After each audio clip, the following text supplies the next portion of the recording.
morning students.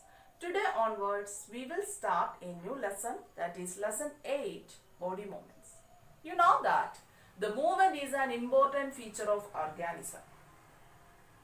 Running, jumping, walking, these are common examples of movement. Okay, movement means in Malayalam chalanam. Okay.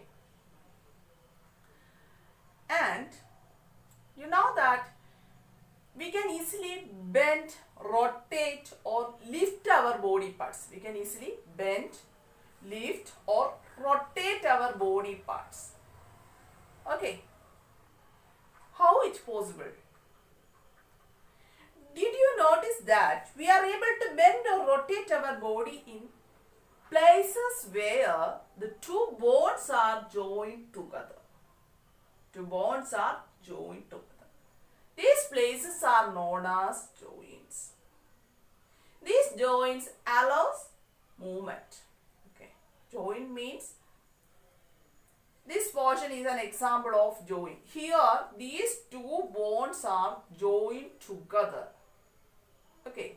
And this form a joint.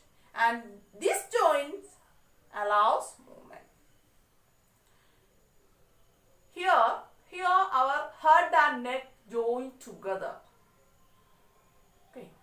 The head and neck bones are joined together, and these joints allows the movement of head forward, backward, left and right. Okay. Joints allows movement. What do you mean by joints? Two bones join together to form a joint. Bones means you know that the hard rod-like structures are known as bones. The hard rod-like structures.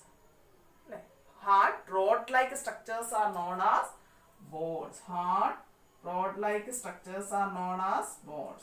And two bones join together to form a joint.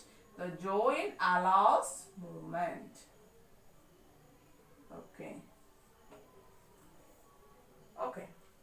There are different types of joints. Ball and socket joint, pivotal joint, hinge joint, fixed joint, etc. First we discuss about ball and socket joint. Ball and socket joint means if the round end of one bone fits into the cavity of another bone. The round end of one bone fits into the cavity of another bone. That is known as ball and socket joint. In this case,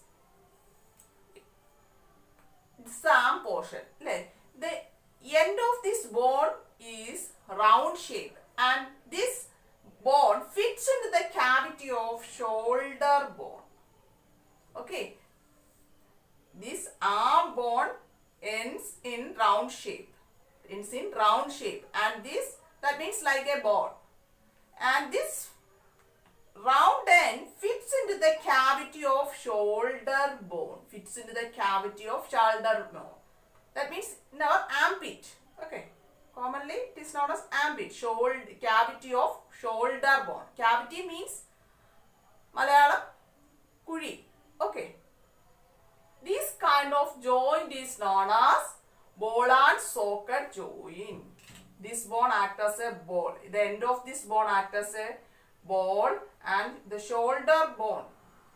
The shoulder bone ends in a cavity, and this ball fits into the cavity of shoulder bone. This type of joint is known as ball and socket joint. Example, the joint of arm with shoulder. Okay. Second is pivotal joint. Second one is known as pivotal joint. The joint where our neck joins the head. The joint where our neck joins the head. That means this portion. The joint where our neck, this portion, neck joins the head. This joint is known as pivotal joint. This joint allows the movement of head in forward and backward, left and right. pivotal joint found in this portion where our neck joins the head and it allows the movement of head in forward and backward, left and right. Okay. I hope you understood. Thank you.